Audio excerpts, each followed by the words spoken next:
Hello, good morning mga idol. Kuha tayo ng mga gulay mga idol. Kuha tayo ng sitaw at saka okra mga idol. Para may gulay tayo ngayong araw na to. Yan, let's go. Iyon mga idol, yung sitaw natin mga idol. Medyo konti na lang kasi nakuha natin kahapon din. Yan. Sitaw, ihalo natin sa kalabasa at saka okra. Diba?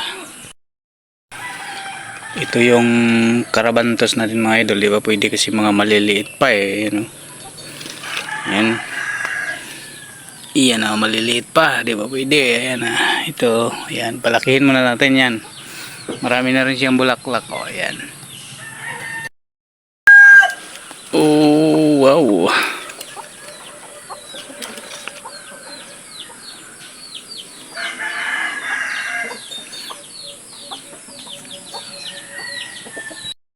Marami na ang bunga ng karabantos eh, kaso maliliit pa, di ba? Pwede gulayin, yan o. O, see? Ang dami na rin bulaklak ah.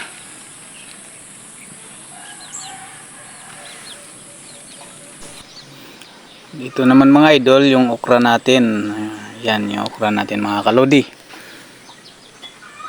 Bawas-bawasan na naman natin yung mga bunga kasi sayang din kasi mga idol pag di natin na-harvestin, titigas yun eh, sasayang eh di na magugulay, kaya di natin patagason, tanggalin natin pagka pwede nang gulayin na natin. Ayan, kahapon kasi narbisan ko rin yan mga idol eh, kaya siyempre yung iba di man sabay-sabay talaga na parihas eh.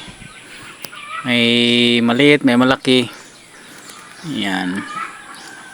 Halo natin yan sa kalabasa, sitaw, yan, okra, may karabantos kasi mga maliliit pa mga idol eh. Kaya yun muna tayo. Halo-haluan din natin kahit anong gulay mga idol. May mga saluyot, yan. Anong ihalo natin dyan. Tapos pwede rin natin haluan ng kunting baboy kung may panghalo ng baboy. Kung wala, di isipin na lang na may halo. Di ba mga idol oh? Oh, may mga bulaklak pa nga mga idol oh. Sige ang bunga niya mga idol, ang dami-dami ko nang na-harvest dito mga idol. Yan, di ba? Libre na tayo sa gulay mga idol, ulam. Kahit araw-araw to ulamin mga idol, di ka magsasawa pagka gulay. Diba? Ang sarap ng gulay mga idol, walang katumbas. Yung talong naman natin kasi mga idol di pa nagbubunga eh, kaya pag nagbubunga yan, ayun, marami na naman tayong ma-harvest niyan. Umpisa pa lang siya mga idol, may mga iba na mulaklak na, yung iba may bunga na pero maliliit pa, di pa pwedeng gulayin. Kunting antay-antay lang muna. Ayan mga idol, okra oh. Wow, sarap mga idol pag press, di ba?